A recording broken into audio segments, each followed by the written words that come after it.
Meanwhile, one of our lead reporters on the ground for over the last few days, Ibrahim Abubakar, is reporting more displaced residents are sneaking into the disaster zone, saying they cannot resist returning to see what their town has now been reduced to.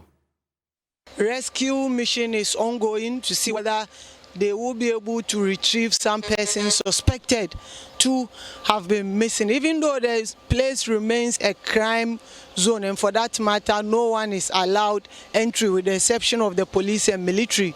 Some victims have defied that to come here and see for themselves the extent of damage and what their community has been reduced to. In fact, I did see the maybe to me in because I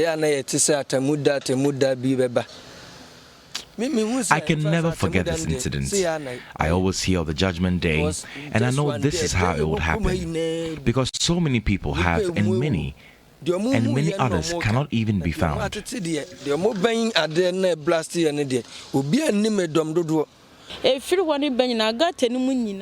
Many people are lying dead in the gutters. All the buildings have collapsed. My uncle and many others have been severely injured because the buildings collapsed on them.